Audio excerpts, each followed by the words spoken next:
Well, indeed, let's get to our first conversation this afternoon. Now, the Manufacturers Association of Nigeria, MAN, is asking the federal government to prioritize indigenous manufacturers in the Lagos Airport fencing project. Director General of the association, Mr. Segun Ajayi Kadri, made the appeal in a statement made available to newsmen in Lagos.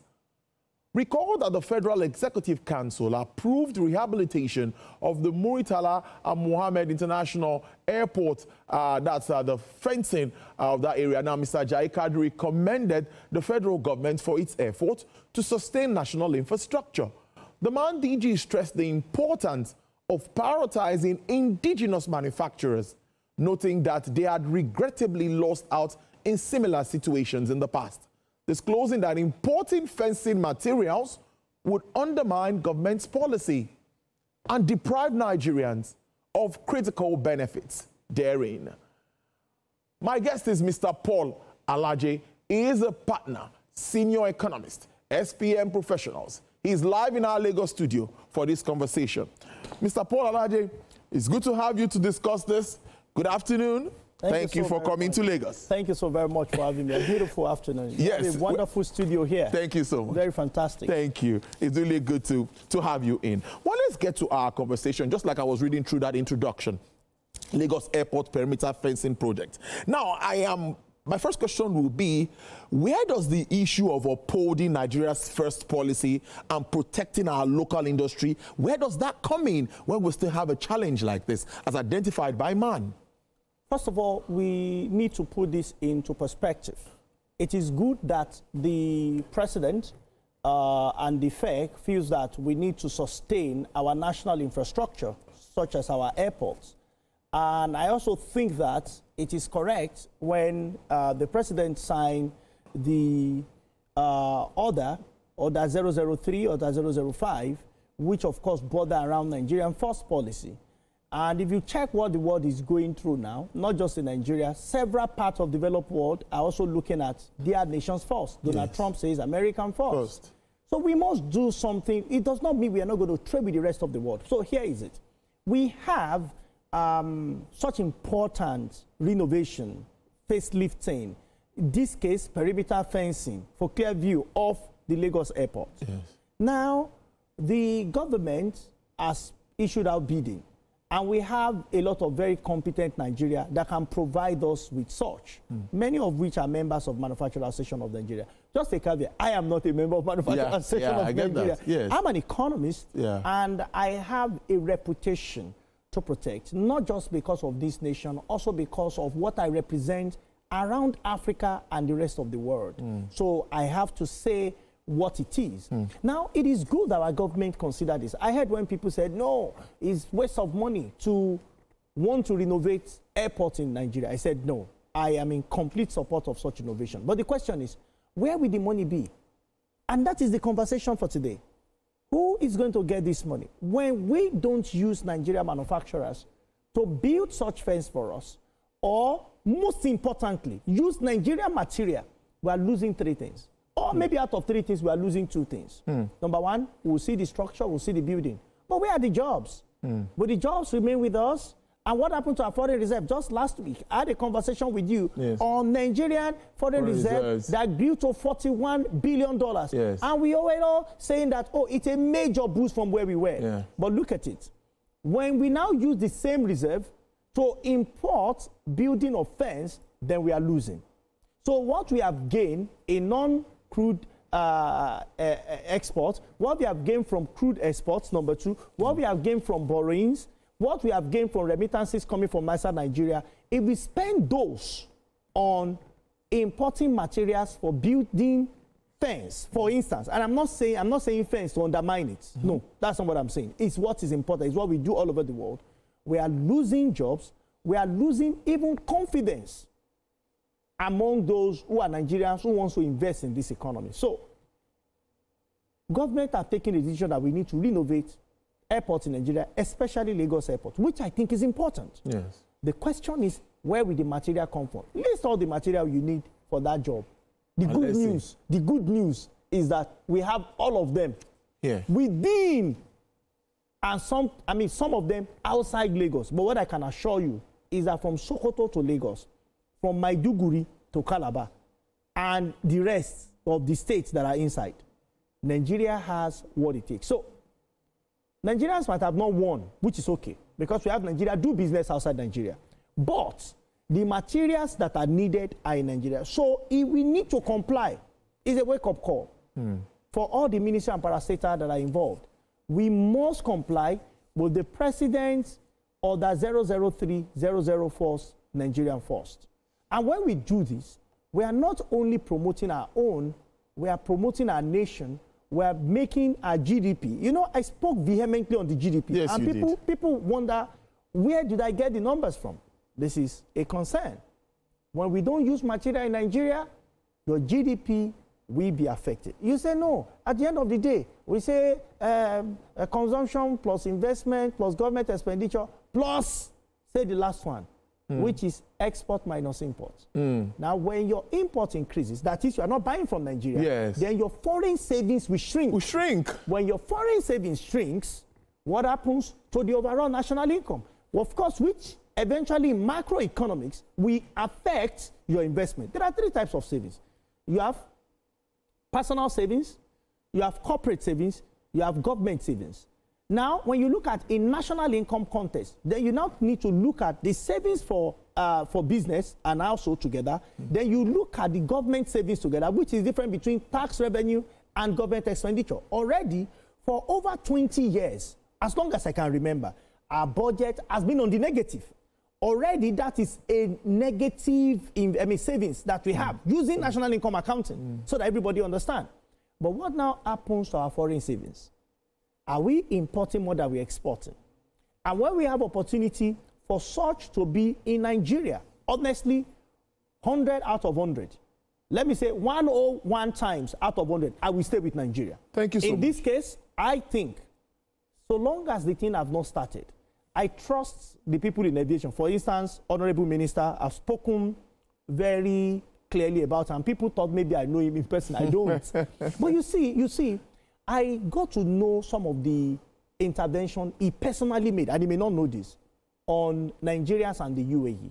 Yeah, and I can tell you what the kind of intervention he went the extra mile to ensure that the integrity of Nigeria is not at stake. And you could see what the central bank governor also did, making sure that we clear the backlog for with Emirates Airlines. We have made gains. Now, because of the love of country, because of the love of our country, materials to be used in such fencing, to my mind, from iron rod to cement, to water, to all of that chemicals, we have all of them in Nigeria, except and unless. But from the research I did, at least extensively yesterday, I think we have them. And I was not surprised. Immediately when I saw man reacting to it, because they have their members who can't do this. You see, that's why I'm worried. I had to do a lot of research too myself, and I'm looking at how are we balancing national interest, you know, and looking at how do we put it side by side, talking about local content. You know, we're talking local content on one side, and we're talking about national interest here. We're talking about promoting a good economy. How do we balance all of this? Those that have opposed this from little conversation is that, oh, your president, Paul, your president is going over the world inviting people. Yes, I support foreign investment. To attract investment into the country. But when we also go and invest outside Nigeria, they tell us to use their own local content. So don't let us put it together. Good. Inviting nations to come to our, individual and business people to come and invest in our nation is the right thing to do. So you will never see me criticize the president going out to invite people, to invite businesses to Nigeria. No. If I were the president, I would ensure that we have substantial foreign investment in Nigeria. And I say, if you want to even see an indicator that your country is going, check. Your country will suddenly be looking like rainbow. You'll be seeing different color, different people in the same nation.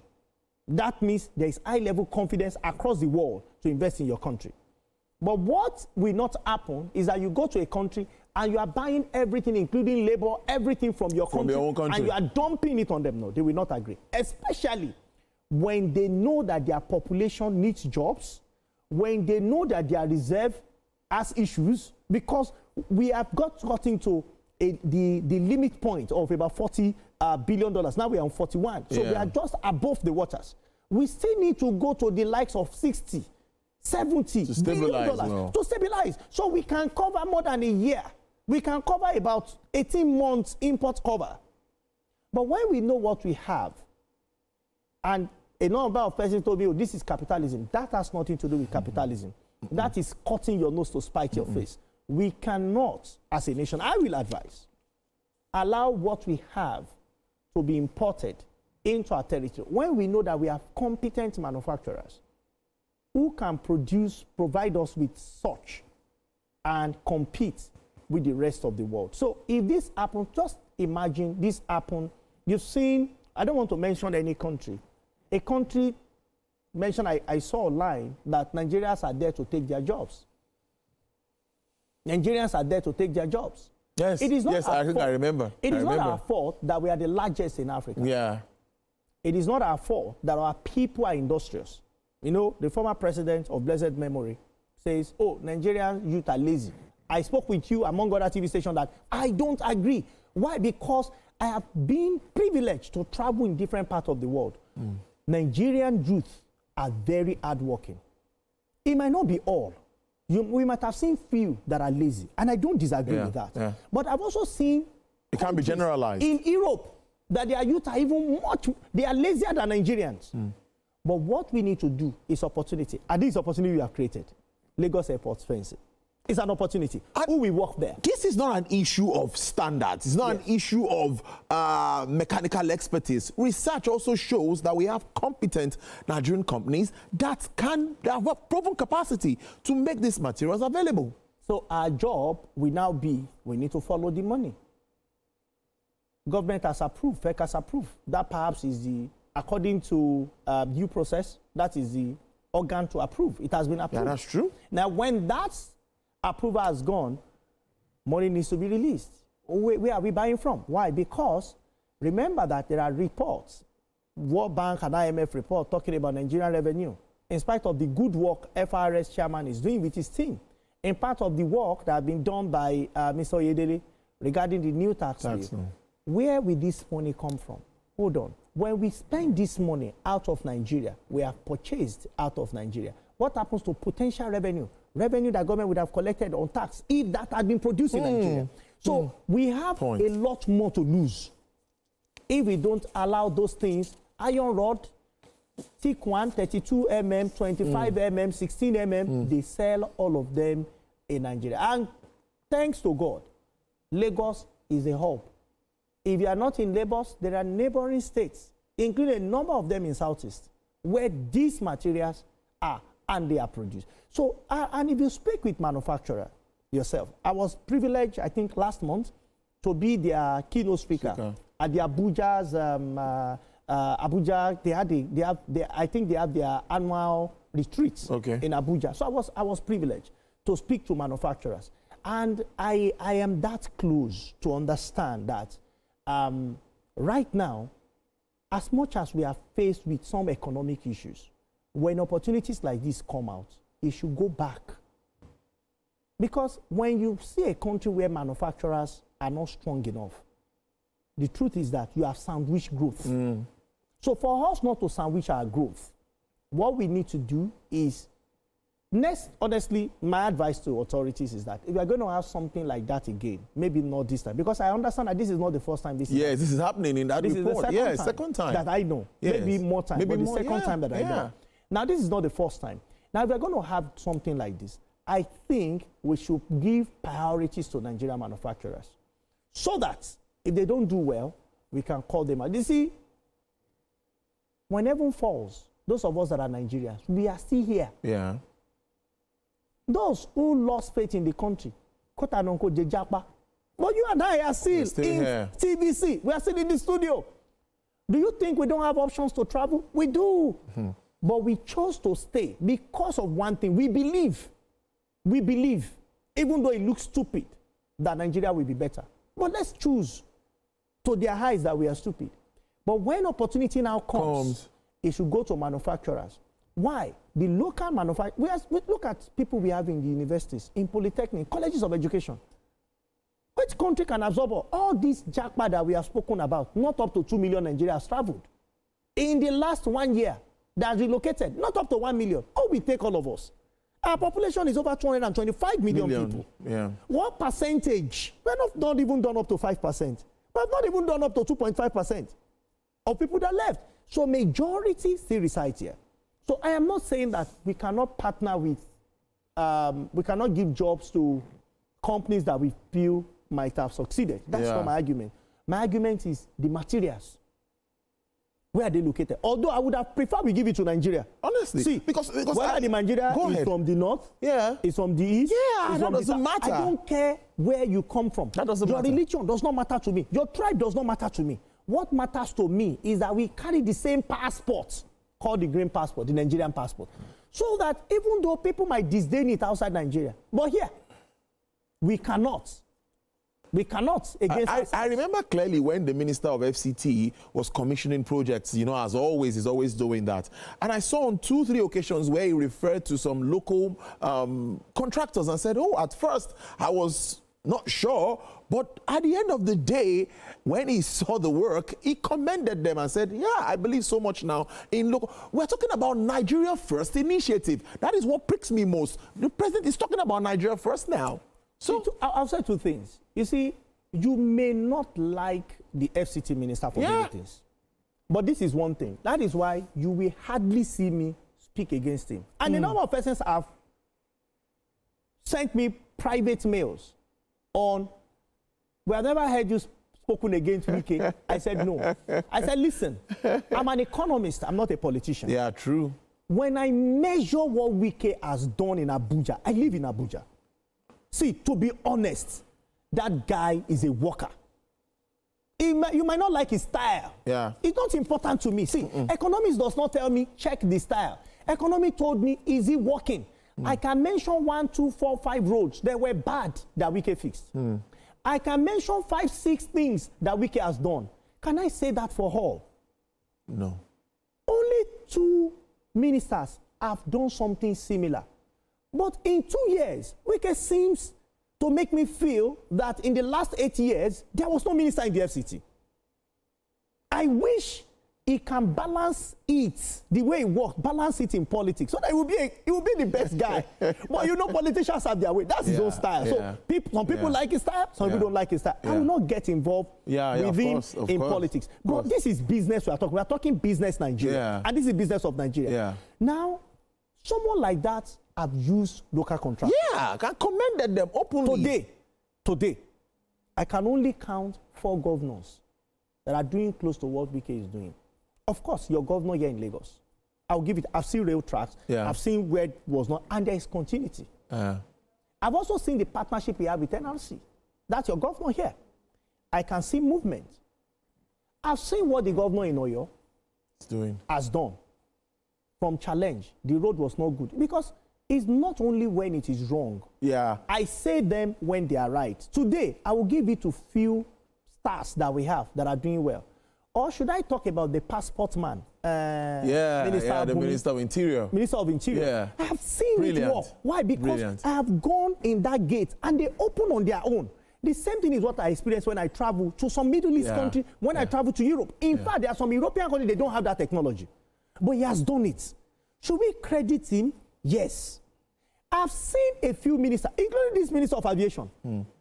I just told you what our findings about his personal contribution to make sure that Nigeria is not seen as a country that you can banish. That's our agreement now, Nigeria to Brazil starts. So when that starts, what will he save Nigeria from? Can he help us end insecurity? Can he help us reduce? So now, the content here should be Nigeria. Look at that. Then I was on radio. When somebody in Ministry of Works, not this time, I am referring, I think that was 2016. We were together on an Abuja radio station. And we were discussing national income and why Ministry of Works, what they should do in terms of infrastructure. And the man said, he personally does not trust Nigeria contractors. And you can predict what will happen when I'm in the studio. Of course, we never agreed till the end of the show. What am I saying? We have Nigeria, except you want to tell me that we will scrap engineering, architecture, all those courses from our university. Yeah. So because we know that we just import. Because how will you be a professor, a doctor of, say, engineering or architecture or whatever, and authorities, the biggest spender of your country, don't trust you, don't believe you are competent? Then there is an issue here. There's a problem. So I think, you know, we need to now look at on who needs to take responsibility. Yeah, for this. I will start with the Mr. President. Mr. President, see, this is your country. The truth is that if these materials are not imported from Nigeria, it will show in the GDP numbers. It will. People will wonder, but you've made all the reforms. But this is an opportunity. Revenue you've gotten from FARC that has been shared, that has gone to the federal government, please plow it back into the system. That is what we're saying. I want to make it very simple, very, you know, if you take the money back into the system by buying from Nigeria, you can also oil that circular flow of income, because FRS will come, we take his revenue tax from these people. I was about to highlight that. Those people will now help, they will create jobs.